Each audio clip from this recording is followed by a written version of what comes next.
Welcome to the I Can Do Anything podcast. My name is Colin. Today I'm going to be talking about basketball and some other random stuff because I can do anything. Okay, so let's start off with Curry and Lillard. Well, let's start off with just some quick hit little notes from the last week or so in the NBA. The Hawks are re-signing Vince Carter for a 22nd season. I think that's fascinating. Vince Carter was one of my favorite players, or if not my favorite player, as a young kid, and it's amazing that he's still in the league. He's obviously not what he used to be anymore. But they've re-signed him for, let's see, the terms of the agreement were not disclosed for the media report. Carter appeared in 76 games last season for the Hawks, averaging 7.4 points, 2.6 rebounds, and 1.1 assists in 17.5 minutes per game. It's great to see Vince Carter still in the league. I mean, the Hawks suck, and the Hawks are terrible, and Vince Carter's not what he used to be, but it's just kind of a fun little story. Also, then, let's see, the NBA is going to increase fines for tampering, and they're planning to clamp down on tampering fines and just try to control tampering. I mean, this is a really difficult thing for the NBA because all these guys have each other's phone numbers. I saw an article that talked about whether or not they were going to have to subpoena phone records from these players in the off season. The NBA's heightened vigilance against tampering announced Friday will only be as successful as the team owner's commitment to stopping it, or at least having the league enforce their rules against them. An increase in fines for tampering, for entering into unauthorized agreements with players, and even for talking about players under contract elsewhere passed unanimously. Commissioner Adam Silver said in a vote of the Board of Governors. Final figures were still to be determined, though reports have suggested that the maximum fines could raise to $10 million for tampering, $6 million for improper deals, and $5 million for comments enticing other teams and players. Tougher penalties, however, only matter if the league's 30 franchises have the will to do what it takes to impose them and the discipline not to do what triggers them. The meetings this week and Friday's vote didn't only give Silver a bigger stick to wield against violations, they encouraged him to use it. The message of the board is you need to do a better job enforcing the rules that are already on your books, Silver said, and do a better job ensuring that there is a culture around the league where players believe there are absolute consequences if you don't play by the rules. The frenzied free agent market this offseason, for instance, raised red flags about teams' compliance with rules dictating when front office executives and players representatives, as in their agents, could begin negotiations. The number and enormity of deals that leaked out within minutes of the June 30 tip-off suggested that contract talks in many cases surely began before the designated period. I mean, yeah, we saw the free agency period open. I was watching The Jump on ESPN, and they already had 5 reports. Kevin Durant and Kyrie Irving were all already reported. I mean, all these negotiations and talks between agents and players and front offices of teams were already happening well before. That was supposed to be when the free agency period started, when you could begin negotiations. It wasn't supposed to be, okay, as soon as this deadline begins at 6 p.m., that's when these negotiations can be released to the public. That's when the negotiations were supposed to be able to start. So Silver was quoted saying, "There was a strong view of every single person in the room that we need to ensure that we're creating a culture of compliance in this league. Our teams want to know that they're competing on a level playing field and frankly don't want to feel disadvantaged if they are adhering to our existing rules." This is going to be really difficult for the NBA. We're in the player mobility era, and these guys are empowering themselves, and I don't know. It's interesting that, when they talk about rules that are already on the books, they need to do a better job enforcing rules that are already on the books. It'll be interesting to see whether or not these rules are changed or amended. Because I mean, these rules don't need to exist. You know, like if this player mobility thing continues, maybe the Players Association will hold out or go into some sort of lockout to amend these kinds of rules so that players don't have to. I mean, these rules don't have to exist. The higher ups within organizations, the people that were in this board meeting, you know, all the owners of the franchises, they all want it to exist because they want to be able to keep their star players. But the NBA is trending towards star players having a lot more say in where they play, because if a star player doesn't want to play at your franchise, what are you? He can just not play. He can just sit out. You can't force him to play. So I don't know. Yeah, this. I mean, I don't know. Like what the contracts, like if there's stipulations in a contract in terms of like retiring. But a guy could just retire and then void his contract or whatever. I don't know how all that works financially and with all the lawyers involved in the contracts of these NBA guys, but they could just maybe retire and then come back and sign with the team that they want to play for. So it'll be interesting to see in the future what happens in terms of all of that, whether or not some of these rules are changed or amended, whether or not players lock out or hold out to get the rules changed or amended. It's going to be interesting in the next like 10 to 15 years as, you know, these young guys like Zion become the face of the league, as LeBron and Kevin Durant and Kyrie and Harden and all these guys, as they retire in the next 5 to 10 years. It'll be interesting to see what these young social media generation, I don't know, is it Generation Z players? It'll be interesting to see what they put into place and how they become politically active, and how that kind of manifests in terms of the rules that are in place in terms of tampering in the NBA. So this article continues. Also, as free agent Kawhi Leonard pondered his decision to leave Toronto, eventually signing with the Clippers, there was speculation that his representative may have sought benefits outside the salary cap provisions.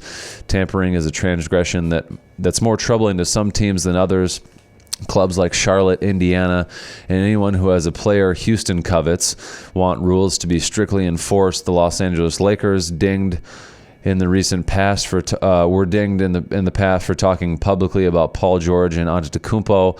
I've heard talks recently about the Warriors being a viable candidate for Antetokounmpo. I don't know where those reports come from or where that idea sprouts from, but it'll be interesting to see what happens with Antetokounmpo. He will be a free agent next offseason, next summer, in the summer of 2021. It'll be interesting to see what happens there. But the Lakers were recently dinged for talking about Paul George. That was when Magic Johnson was talking about Paul George and Antetokounmpo while they were still under contract and have fared well in flouting them. I don't know what flouting means. The Boston Celtics, meanwhile, might have found themselves on both sides of the issue in losing Kyrie Irving to Brooklyn and forward Al Horford to Philadelphia while luring guard Kemba Walker away from the Hornets. But the position of the league Friday was that all the organizations favor more integrity and less, chicanery? What is that? Chicanery.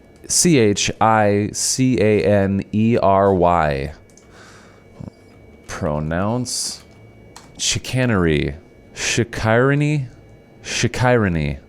Is that right? Chicanery. Deception or trickery is what that word means. But the position of the league Friday was that all the organizations favor integrity and less trickery, whether to avoid being victimized or not to get outmaneuvered by some rival. You know, these NBA writers are some crafty motherfuckers with the words. This article is by Steve Ashburner. That sounds like a Steve Auschburner. That sounds like a mix between Auschwitz, the concentration camp, and what they did to the Jews at the concentration camp. Oh boy. So yeah, the league. This article goes on, to talk about a lot of different tampering instances and times that that players and league officials and coaches and it cites the Rich Paul and LeBron James client relationship and LeBron playing for a team and having his best friend and agent Rich Paul represent Anthony Davis and how that all materialized. But it'll be interesting to see in this NBA offseason how tampering, this season, how tampering kind of plays out, and then next season how it does.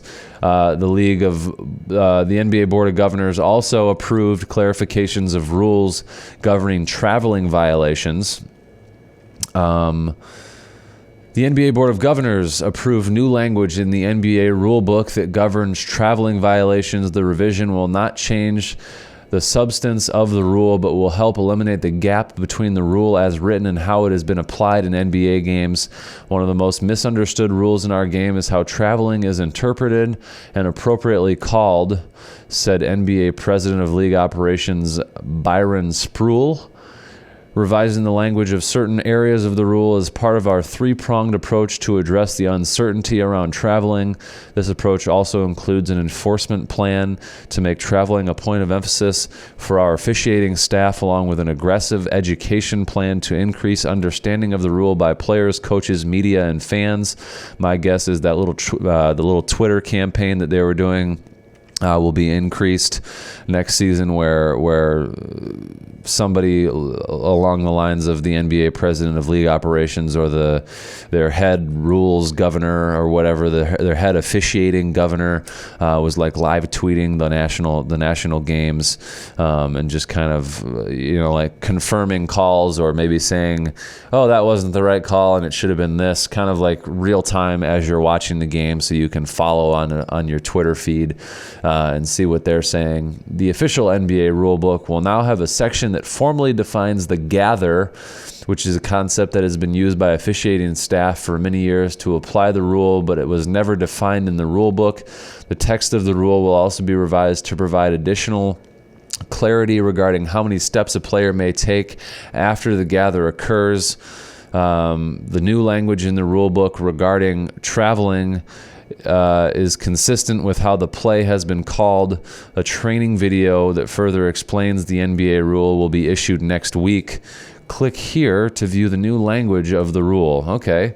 New language in the NBA rulebook regarding traveling violations. The following definition of the gather will be added to the definition section of the playing rules. So for a player who receives a pass or gains possession of a loose ball, the gather is defined as the point where the player gains enough control of the ball to hold it, change hands, pass, shoot, or cradle it against his body.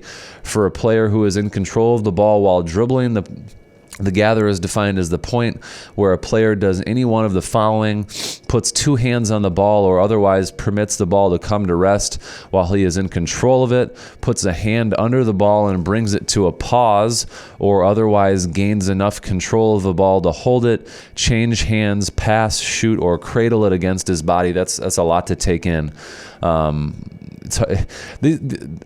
Give these guys credit, because these kind of things are really difficult to write, and they're lawyers and writers that are experts in doing just this. But just as you read those kinds of things, it's hard to like picture a player doing those kinds of things and how you view it, from person to person, whether or not it looks like it. Because that's the other thing. Sometimes these things can look like a travel, but by the definition of a travel, aren't a travel.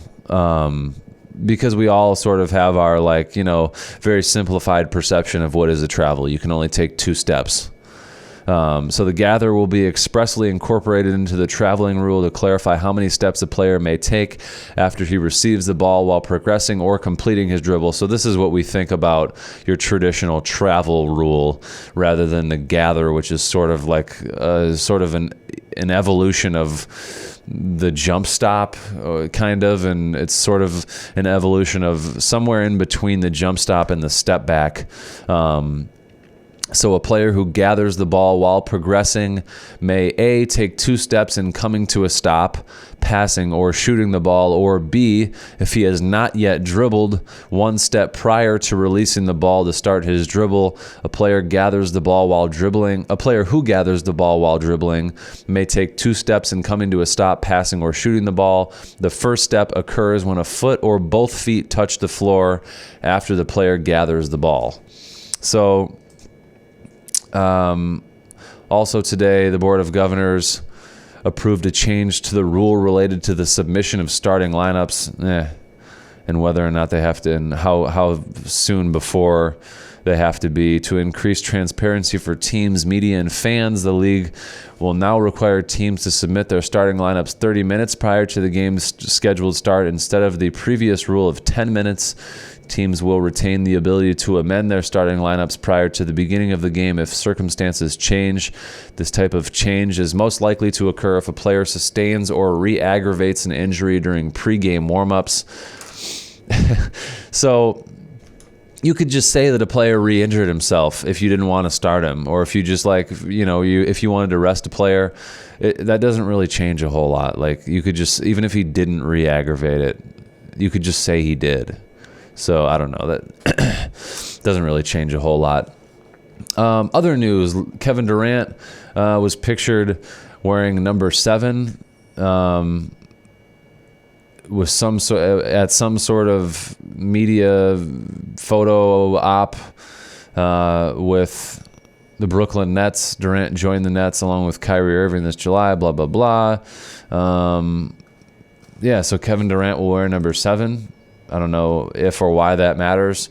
I guess it'd be interesting to know from Durant why he's leaving the number 35, which he wore. I could understand it a little more if he just wore 35 in the playing for the Warriors and wanted to kind of change that now, going to a new team. But he wore that in Oklahoma City as well.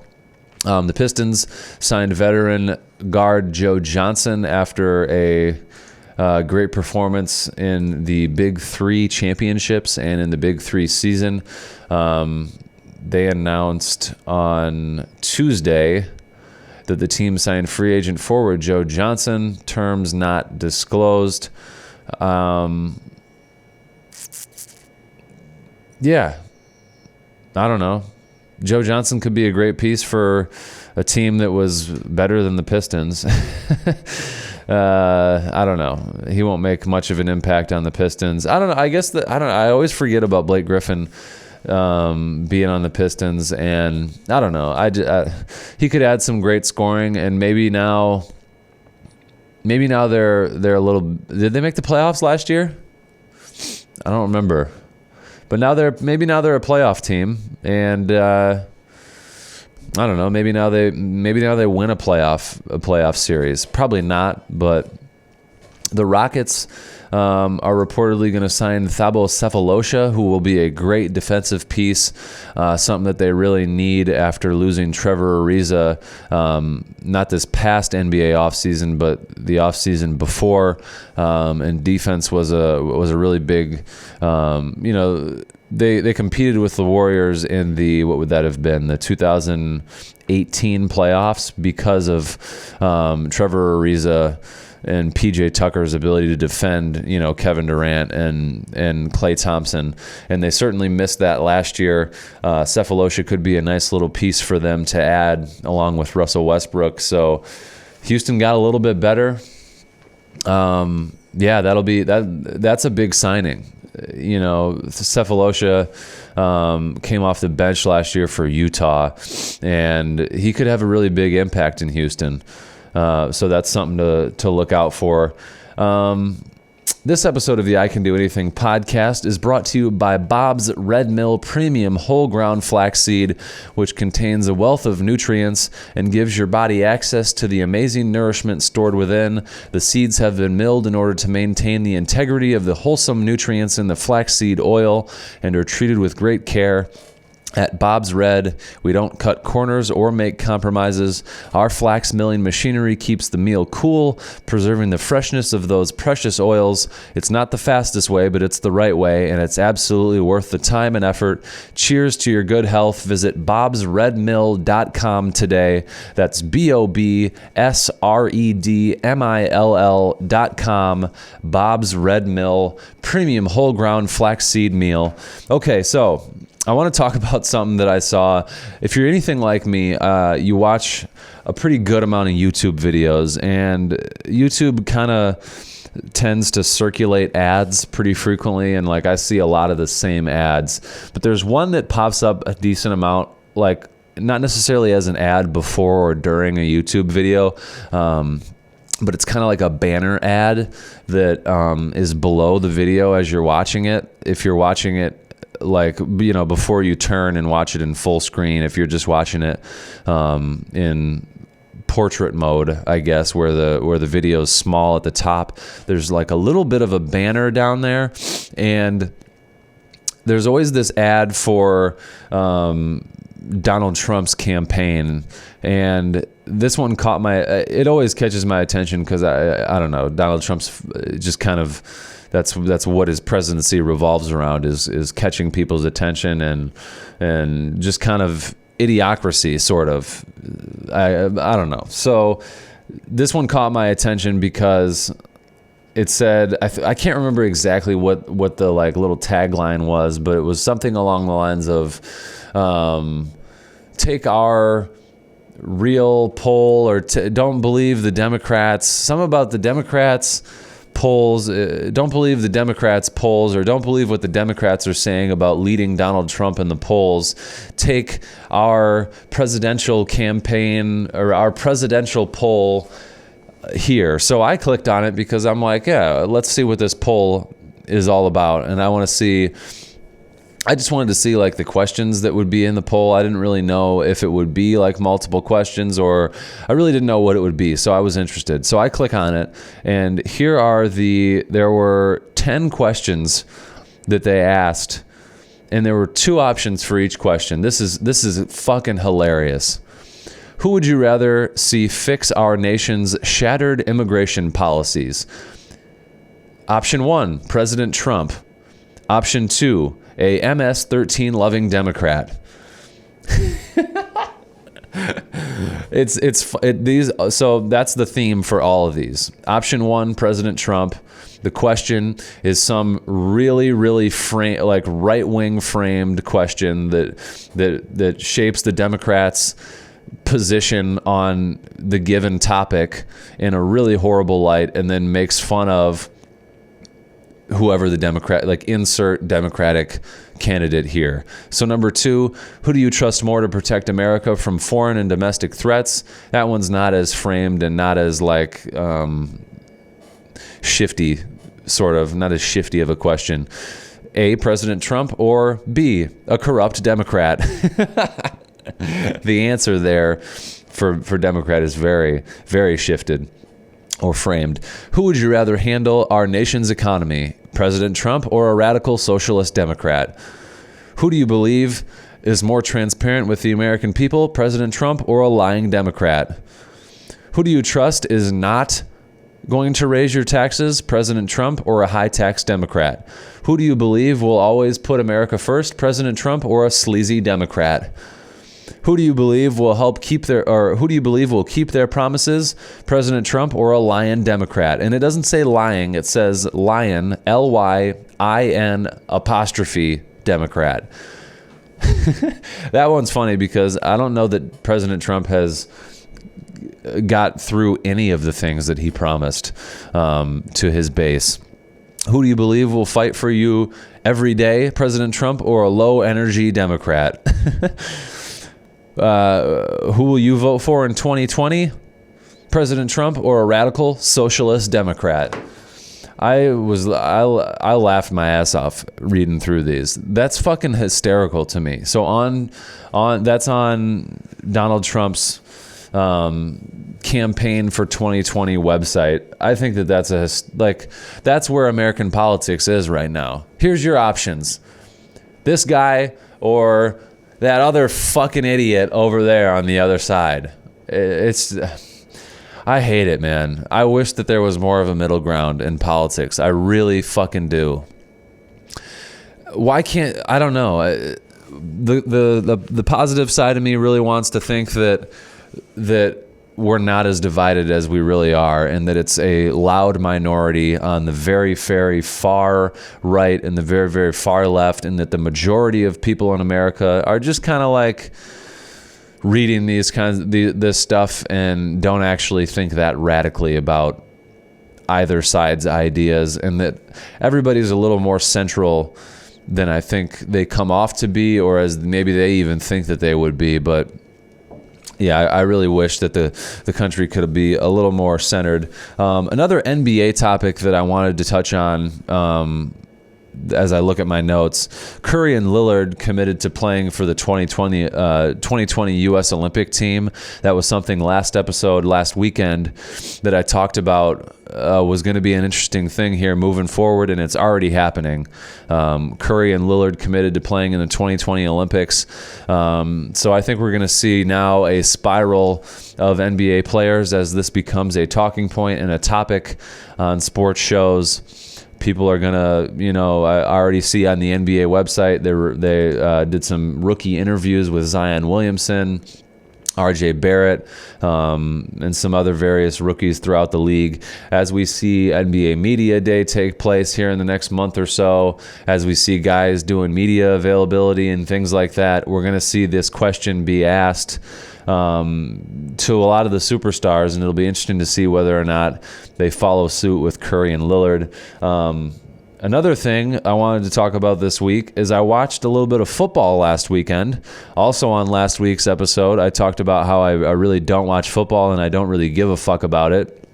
But on Saturday evening last weekend, I was reading and eating some celery in my backyard, and I got a notification on my phone that Michigan State and Arizona State were in a close game with about 6 minutes left. So I went inside and watched the last 6 minutes of that game and was really entertained.